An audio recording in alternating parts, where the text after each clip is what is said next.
নমস্কাৰ এই মুহূৰ্তত আহি পৰিছে ৰাতিপুৱাৰ কেইবাটাও বিগ ব্ৰেকিং নিউজ। আজি হৈছে ৮ মে।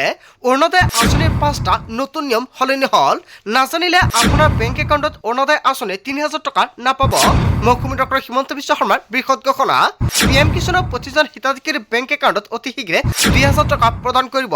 PM কিষাণৰ ২৩ নং কিস্তিৰ বাবে ভাল খবৰ আহি পৰিছে।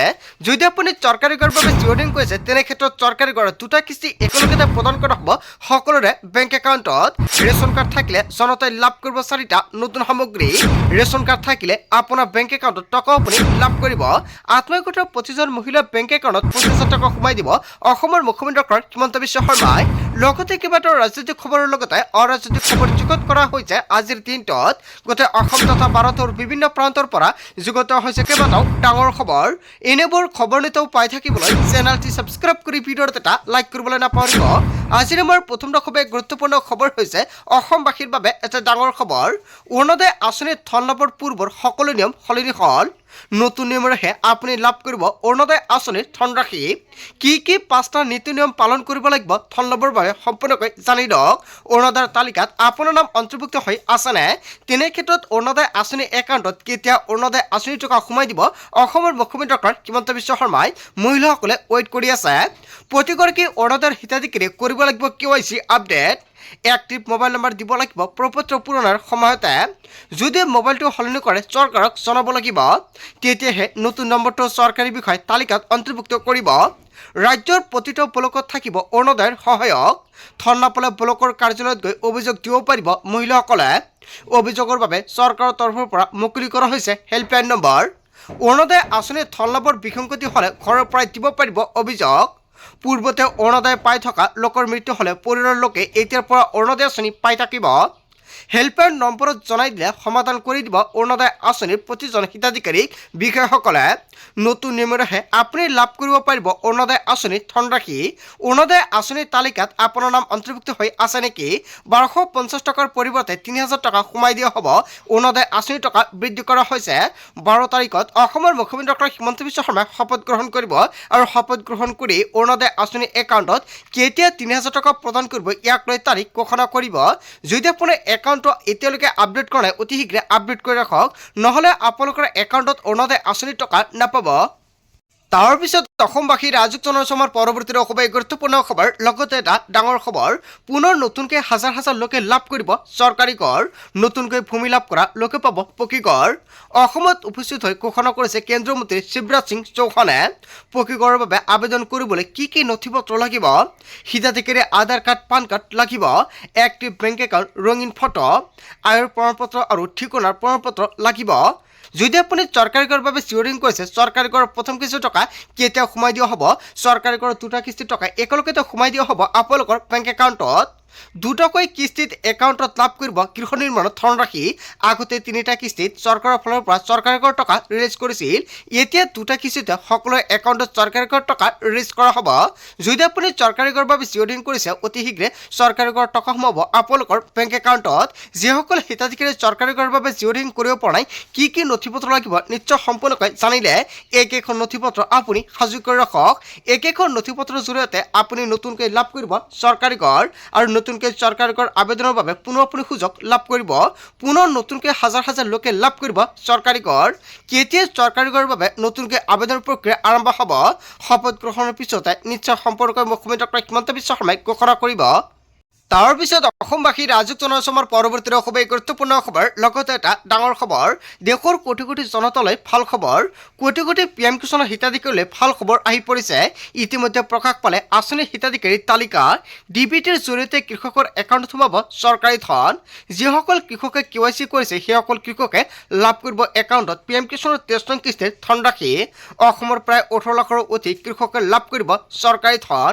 অতি সহজতে তালিকাত চাব পাৰিব আপোনাৰ নাম। PM কিষাণৰ তালিকাত আপোনাৰ নাম আছে নে নাই আপুনি কেনেকৈ চেক কৰিব? pmkisan.gov.in ৱেবছাইট গৈ আপুনি কেন্দ্ৰটোলৈ চাব আপোনাৰ নাম। ৱেবছাইটত ক্লিক কৰি নিজৰ জিলা, ব্লক আৰু আপুনি গাঁও টাইপ কৰক। ইয়াৰ পিছতে গেট ৰিপৰ্ট অপশ্যনত ক্লিক কৰিলে ওলাব আপোনাৰ নাম।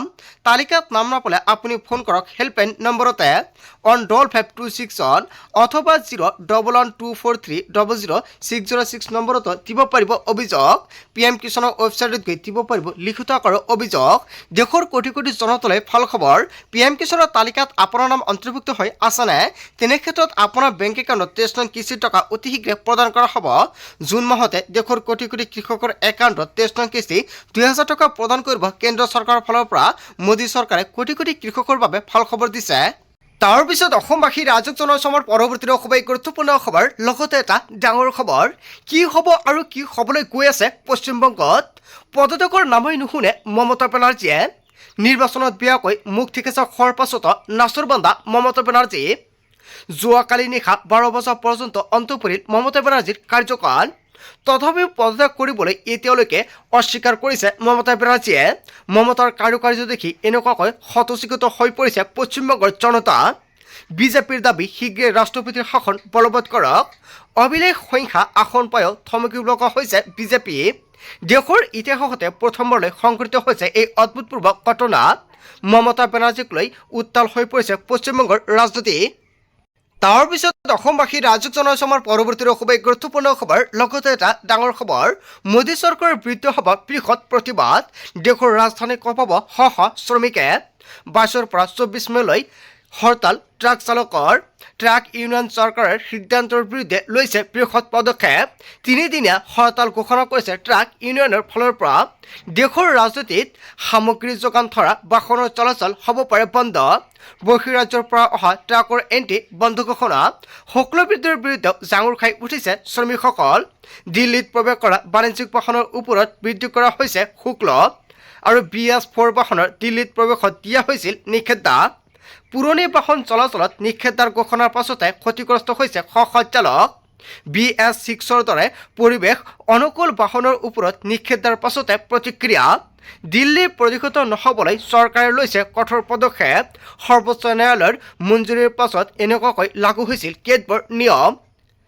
দিল্লীতকৈও কঠোৰ নিৰ্দেশনাৰ পাছতে হৰতালৰ সিদ্ধান্ত। ফল মূল শাক পাচলি গাখীৰৰ যোগানত পৰিব প্ৰভাৱ। ঔষধৰ দৰে অত্যাৱশ্যকীয় সামগ্ৰীৰ যোগান হ'ব পাৰে বন্ধ। 22ৰ পৰা 24 মেলৈ হৰতাল ট্ৰাক চালকৰ। হয়, এটা বিগ ব্ৰেকিং নিউজ আহি পৰিছে। তাৰ পিছত অসমবাসী ৰাইজক জনোৱা সময়ৰ পৰৱৰ্তী খুবেই গুৰুত্বপূৰ্ণ খবৰ, লগতে এটা ডাঙৰ খবৰ। বিজেপিৰ বিৰুদ্ধে প্ৰতিবাদ নকৰে অসমৰ সংখ্যালঘুৱে। কংগ্ৰেছৰ নিৰ্বাচিত কেইবাটাও বৃহৎ মন্তব্য কৰিছে। কংগ্ৰেছৰ নিৰ্বাচিত মিয়া বিধায়কসকলৰ বিৰুদ্ধে হ'ব প্ৰতিবাদ। অনাগত দিনত এজনো মিয়াক অত্যাচাৰ কৰিলে পৰিস্থিতি ভয়ংকৰ হ'ব। মিয়াক অত্যাচাৰ কৰিলে বিজেপি নহয় কংগ্ৰেছৰ বিৰুদ্ধে কৰিম প্ৰতিবাদ। কংগ্ৰেছ মিয়া বিধায়কৰ ঘৰ ঘেৰাও কৰিম আমি। চলে বলে কৌশলে ব্লেকমেইলিঙৰ ৰাজনীতি কৰিছে কংগ্ৰেছে। কংগ্ৰেছ দলটো তেওঁলোকে মিয়া দলে পৰিৱৰ্তিত কৰিছে। কংগ্ৰেছৰ জয়ী প্ৰাৰ্থীসকলে আজিলৈ মিয়াক সপক্ষে মাত মতা নাই। মিয়া বিধায়কসকলে সংখ্যালঘুৰ উন্নয়ন নকৰিলে পৰিস্থিতি ভয়ংকৰ হ'ব। কংগ্ৰেছৰ মিয়া বিধায়কৰ বিৰুদ্ধে সংখ্যালঘুৰ সংগ্ৰাম পৰিষদৰ হুংকাৰ। হয়, এটা বিগ ব্ৰেকিং নিউজ আহি পৰিছে। ইয়াৰ বিষয়ে জনতাই কি ক'ব? সংখ্যালঘু সংগ্ৰাম পৰিষদৰ ফালৰ পৰা যিটো মন্তব্য কৰা হৈছে, যদি জনতাৰ কিবা মন্তব্য কৰিব লগা থাকে আপোনালোকৰ মন্তব্যটো নিশ্চয় কমেণ্ট বক্সত জনাই দিব। তাৰ পিছত অসমবাসী ৰাইজক জনোৱা সময়ৰ পৰৱৰ্তী খুবেই গুৰুত্বপূৰ্ণ খবৰ, লগতে এটা ডাঙৰ খবৰ। হিমন্ত বিশ্ব শৰ্মাক উভতি ধৰিছে জ্ঞানশ্ৰী বৰাই।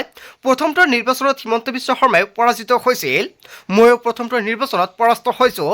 কিন্তু হিমন্ত বিশ্ব শৰ্মাই লাভ কৰিছিল প্ৰথমবাৰত 29,318টা ভোট আৰু মই লাভ কৰিছোঁ 52,792টা ভোট। মই প্ৰথমটো নিৰ্বাচনৰ তুলনাত হিমন্ত বিশ্ব শৰ্মাতকৈ বেছি ভোট পাইছোঁ। হিমন্ত বিশ্ব শৰ্মাই নিৰ্বাচন খেলিছিল দুবাৰৰ বিধায়কৰ সৈতে। মই নিৰ্বাচন খেলিছোঁ 7 বাৰ শাসন কৰা এটা পৰিয়ালৰ সৈতে। মই আপোচবিহীনভাৱে বিৰোধী শক্তিৰ প্ৰাৰ্থী হিচাপে নিৰ্বাচন খেলিছিলোঁ। আমাৰ ভুল হ'ব পাৰে, কিন্তু প্ৰতিটো ভুলৰ পৰা শিকিম। সামাজিক মাধ্যমত বিশেষ ভিডিঅ' জ্ঞানশ্ৰী বৰাৰ। তাৰ পিছত অসমবাসী ৰাইজক জনোৱা সময়ৰ পৰৱৰ্তী খুবেই গুৰুত্বপূৰ্ণ খবৰ, লগতে এটা ডাঙৰ খবৰ। বিজেপিক ভোট নিদিয়া মিয়া এলেকাত নহয় উন্নয়ন।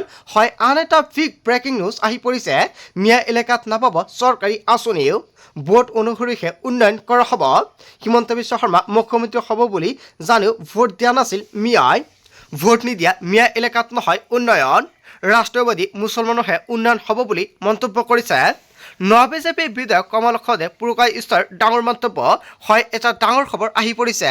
তাৰ পিছত অসমবাসী ৰাইজক জনাইছোঁ আমাৰ পৰৱৰ্তী খুবেই গুৰুত্বপূৰ্ণ খবৰ লগতে এটা ডাঙৰ খবৰ 12 মেত হিমন্ত বিশ্ব শৰ্মাৰ চৰকাৰ শপত গ্ৰহণ 9 মেত NDAৰ সকলো জয়প্ৰাৰ্থী আহিব গুৱাহাটীলৈ অসমলৈ আহিব দেশৰ প্ৰধানমন্ত্ৰী নৰেন্দ্ৰ মোদীও 9 মেত অসমত উপস্থিত হ'ব পৰ্যবেক্ষক JP নাড্ডা লগতে ৰাজ্যত উপস্থিত হ'ব সহ পৰ্যবেক্ষক নায়ব সিং চৈনী আৰু 10 মেত অনুষ্ঠিত হ'ব বিজেপিৰ বিধায়িনী দলৰ বৈঠক দ্বিতীয়বাৰৰ বাবে মুখ্যমন্ত্ৰী হিচাপে শপত ল'বলৈ সাজু হৈছে হিমন্ত বিশ্ব শৰ্মা কোন বিধায়কে স্থান পাব হিমন্ত বিশ্ব শৰ্মাৰ মন্ত্ৰীসভাত বিজেপি অগপা BPFৰ কাৰ নাম চৰ্চাত কোন নতুন মুখাই স্থান পাব হিমন্ত বিশ্ব শৰ্মাৰ মন্ত্ৰীসভাত এনেকুৱাকৈ বৰ্তমান সময়ত এটা ডাঙৰ প্ৰশ্ন উত্থাপিত হৈছে সন্তানীয়ক পীযুষ হাজৰিকা জয়ন্ত মল্লা বৰুৱা ৰঞ্জিত কুমাৰ দাস ৰণজ পেগু আৰু অশোক সিংগাল বিমল বৰা বিশ্বজিৎ দৈমাৰী আৰু হিতেন্দ্ৰনাথ গোস্বামী পল্লৱ লোচন দাস প্ৰদ্যুৎ বৰদলৈ ভূপেন বৰা তুলিৰাম ৰংহাং পদ্ম হাজৰিকা আৰু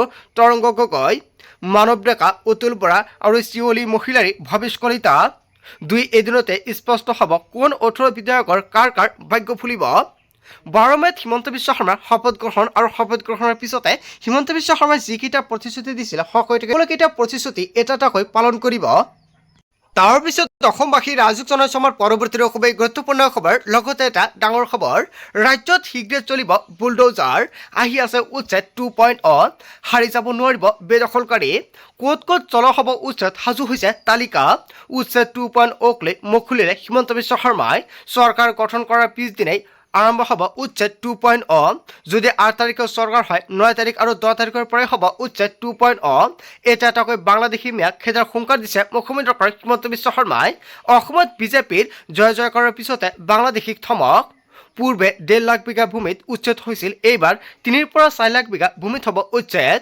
হিমন্ত বিশ্ব শৰ্মাই পুনৰ পোনপটীয়াকৈ থমক দিলে অনুপ্ৰৱেশকাৰীক অসমত নিষ্ঠা নাই অবৈধ মিয়াৰ কোনো এজন বাংলাদেশী থাকিব নোৱাৰিব অসমত এটাকৈ বাংলাদেশী যাব লাগিব অসমৰ পৰা পূৰ্বতকৈ অধিক কঠোৰ ৰূপত বাংলাদেশৰ ওপৰত চলিব বুলডোজাৰ ৰাজ্যত শীঘ্ৰে চলিব বুলডোজাৰ একশ্যন বন্ধু-বান্ধৱীসকল গোটেই অসম তথা ভাৰতৰ বিভিন্ন প্ৰান্তৰ পৰা যুগত হৈছে কেইবাটাও ডাঙৰ খবৰ এনেবোৰ খবৰ নিতৌ পাই থাকিবলৈ চেনেলটি ছাবস্ক্ৰাইব কৰি ভিডিঅ'ত এটা লাইক কৰিবলৈ নাপাহৰিব। So thank you for watching full video.